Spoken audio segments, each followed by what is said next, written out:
private practice of Dr. Dana. Like I say, Henry doesn't have a particularly sunny outlook on life. But I must admit he's sort of fitted into my mood at the moment. I got to Pershing Heights Hospital about 2 that afternoon. There were only 2 people in the waiting room. One was a little girl of about 9 or 10 with 2 pigtails and an awful lot of freckles who sat very quietly over near the windows. The other person, of course, was Trace. She was not looking very gay. I went over to her. Hello, Steve. Hello, Trace. What happened? My sister and I just started for the airport. We were approaching an intersection. The car ahead of us was going pretty fast, I guess. Anyway, 2 people got off the streetcar at the corner. A man and his wife, apparently. His car in front of us hit them. I stopped, of course, to give them first aid, so they're my patients. Mm-hmm. Well, how are they? Well, still unconscious, both of them. But it doesn't look like skull fracture in either case. Probably simple concussion. So, I'm standing by. Well, that's too bad. Is there anything I can do? Yes. What? Take me to dinner tonight. That'll have to do for our Christmas, I guess. I think it can be arranged. Dr. Tracy. Yes, nurse? I'm going off duty now. Oh, any change in the patient? No. All right, the other nurse will keep me informed. Yes. That little girl across the room. Yes? She's their daughter. What? What? I didn't know that. Yes, she came in about an hour ago. Asked if they were here. Oh, thank you, nurse. Yes, darling. Come on, Steve, we'd better go home. Yeah. I saw her sitting here. I didn't pay any attention. It never occurred to me. She wasn't with them at the time? No.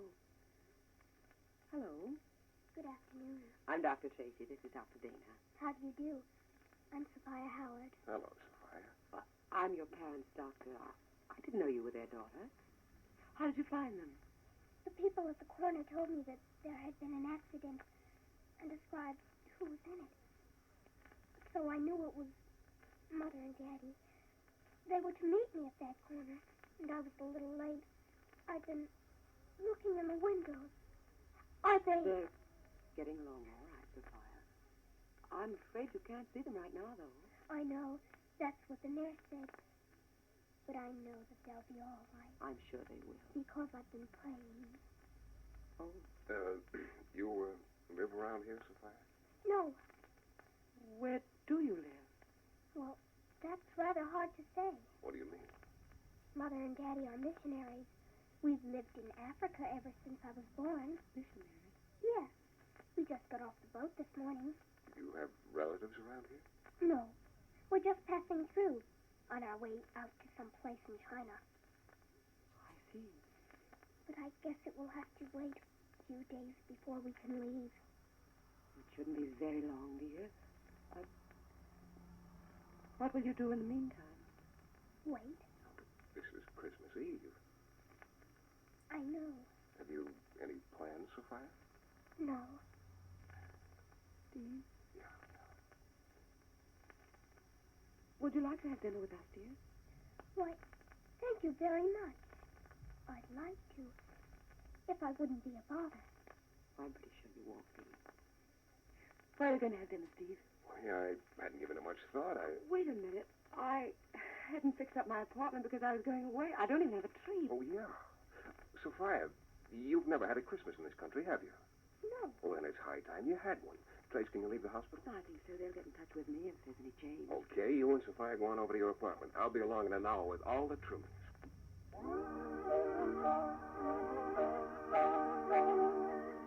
Well, if there'd been an award in my book for the person least likely to be running around buying Christmas trees and a turkey from the delicatessen, I'd have given it to myself. But here I was doing just that. It looked like a fine turkey, too, all cooked and still steaming. When I got to Trace's apartment, I noticed she'd found some holly somewhere and had the place looking very Christmassy.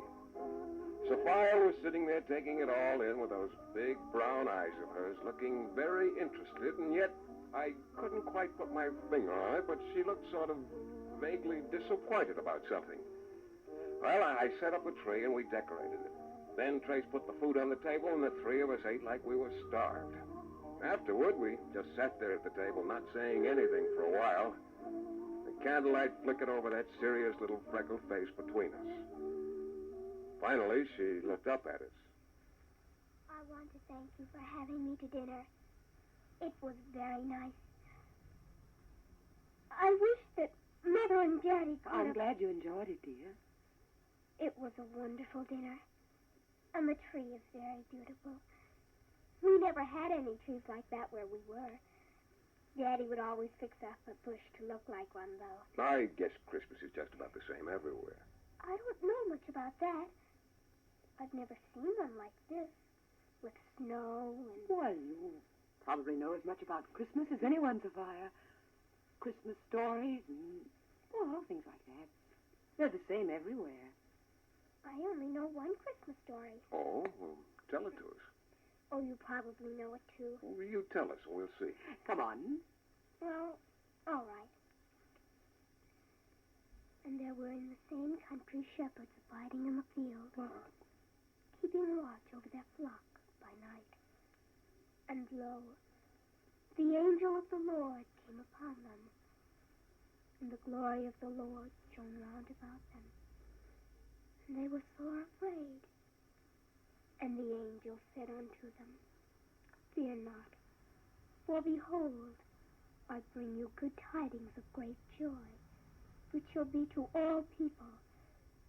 For unto you was born this day in the city of David a Savior, which is Christ the Lord. And this shall be a sign unto you. Ye shall find the babe wrapped in swaddling clothes, lying in a manger. And suddenly there was with the angel a multitude of the heavenly host, praying God and saying, Glory to God in the highest, and on earth peace, goodwill toward men.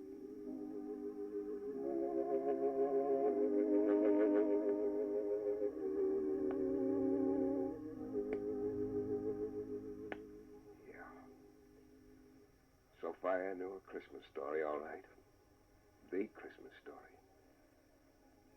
There wasn't much to say after that. Then, pretty soon, Sophia went over to the window and stood looking out. Trace and I both knew she was thinking about two people lying unconscious in the hospital. When she turned around again, her eyes were dry, but I noticed a sort of disappointed look in her face. Sophia, what is it? Oh, it's not anything, Dr. Dana. Come on, dear, tell us. Well, no. You'd think it was silly. No, we won't. What is it? Oh, I know I'm too old, really. And I know better.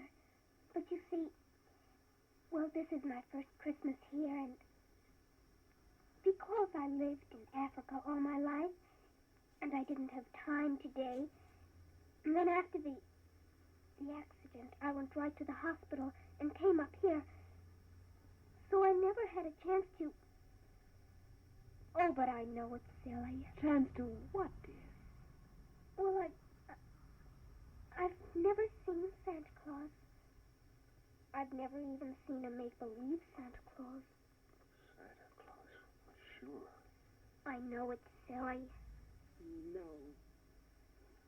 No, Sophia, it isn't silly. Pretty silly of us not to have thought of it. Look, just sit tight, both of you. Where are you going? To find Santa Claus. Steve, isn't it too late? 9:45. Where can you get one? All the stores are closed. I don't know, but I'll get one somewhere.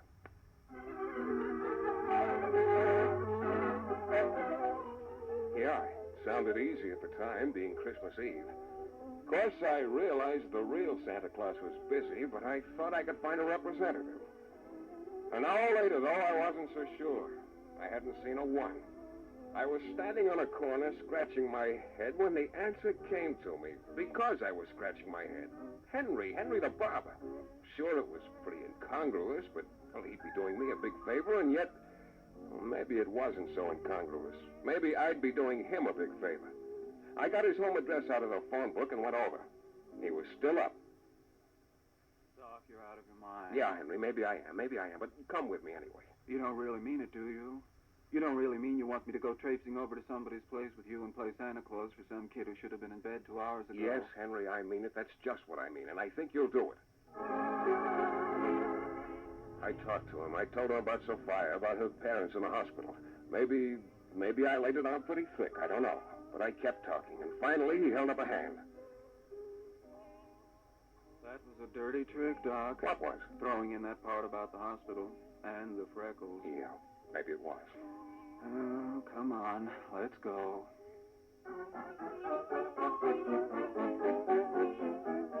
We got in my car and started back. And then discovered we'd overlooked one small detail. No Santa Claus suit. And then I remembered the Santa Claus dummy standing in the lobby of my office building. The night watchman let us in, and after I talked to him a few minutes, he promised to look the other way. But when Henry saw the Santa Claus suit on the dummy, he shook his head. Well, Doc, it was a nice try. Oh, come on. So what if a Santa Claus suit doesn't fit perfectly? Fit perfectly. Doc, I'm not asking for a perfect fit. I'm just saying that's no fit at all. That suit was made for a guy about 5'6" and 200 pounds. So look at me, 6 feet tall and 130 pounds. Doc, you gotta admit that Well, isn't... let's try it anyway, Henry, huh? So we tried it. And Henry was right. It was an awful fit. The sleeves hit him halfway between the wrist and the elbow. The pants came about to his knees. But in between, the suit ballooned around him like a tent on a scarecrow. Yeah, he was some Santa Claus. But he kept the suit on, and we drove back to Trace's apartment. She took one look at Henry and tried to keep a straight face. And then she motioned over to the Davenport where Sophia had fallen asleep. What am I supposed to do? She's asleep. Come on, go on over to her and wake her up. Well, what do I say to her? You'll think of something. Doc, I've always given you good haircuts. I don't deserve this. Come on. All right. Sure has a lot of freckles, huh? Yeah. Sophie, huh? Sophia. Sophia. Sophia? Sophia? Yes? Wake up, Sophia. Well... Why, it's a Santa Claus. Yeah. I understand you wanted to see me. Yes, I did. So much. It was very nice of you to come. Well, that's all right. Are there many Santa Clauses like you? Well, yeah. I see. You don't work for anyone in particular, then? Not exactly. Is that why your suit doesn't fit you very well? Yeah, I guess so. But wait a minute, I said I didn't work for anyone. That wasn't quite true. What do you mean? Why, all of us Santa Clauses, we work for the same boss. We're sort of representatives of his. Who is your boss? Why, Santa Claus, I guess. Yeah, the real Santa Claus. Oh. And as for my suit not fitting, it's not supposed to fit. It isn't? No. You see, it means something when it doesn't fit. It does? Well, what does it mean? Why, it means, it means that it's just sort of a symbol. This coat and pants. See how they hang on me? Well, that means that it isn't the outer stuff that matters so much. It's what's inside. I didn't realize that. Yeah. Well, I've got to go, Sophia. I'm very glad I met you. And thank you so much for talking to me. It's quite all right, Sophia. Doc. Yeah, I'll show you to the door. Was I, okay, Doc? You were very okay, Henry. I want you to know how much I appreciate it. It's okay, Doc. I didn't really mind. Sure has a lot of freckles, huh? Sure does. Funny. Kind of reminds me a little of my second oldest kid. Oh? Maybe it's the pigtails. Maybe. Well, I'll be getting along, I guess. Doc. You suppose they'd mind very much over at your office building if I didn't get this Santa Claus suit back to them until day after tomorrow? No, Henry. I don't think they'd mind at all.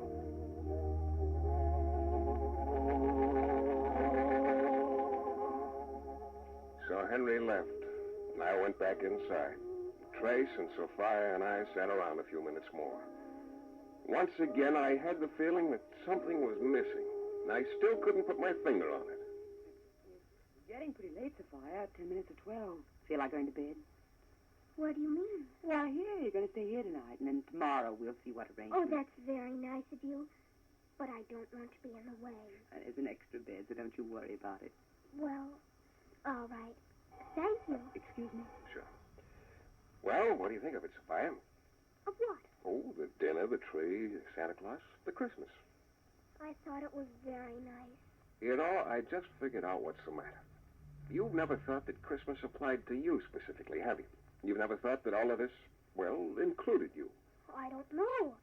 Our Christmases have always... Sure, you've always been on the giving end instead of the receiving end. You and your parents have probably spent all your Christmases doing for others. We try to.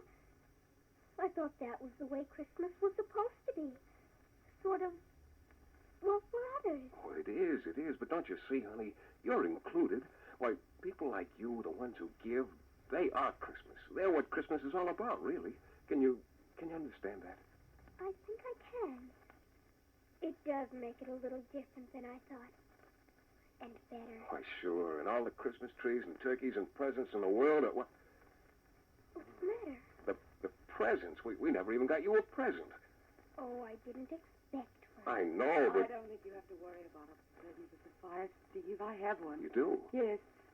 I think she'll like it better than anything else. That was the hospital that called Sophia. It was? Yes. Your mother and father are both conscious now. They're going to be all right. They know you're here, and they said not to worry about them. We can see them tomorrow.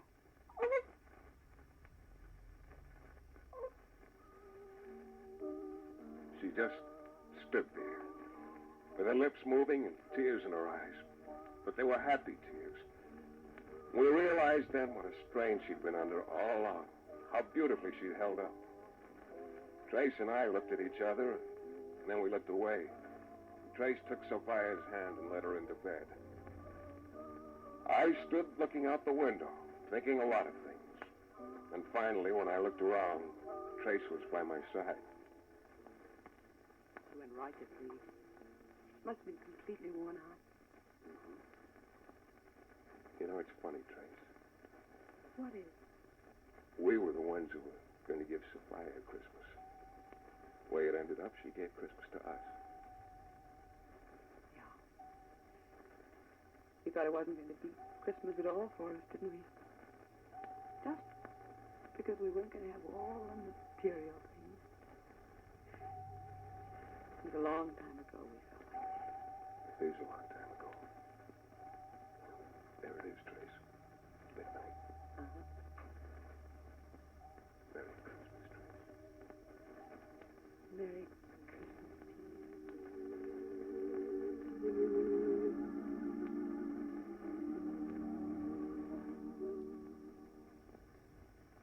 And there you have The Private Practice of Dr. Dana, starring Jeff Chandler, Betty Lou Gerson was Dr. Carol Tracy, Mary Lanson was Dorsey, Marlene Ames was Sophia, and Henry was Bob Young. Tonight's story was written by Bob Wright, produced and directed by Sterling Tracy, with music by Eddie Dunstetter. This is CBS, the Columbia Broadcasting System.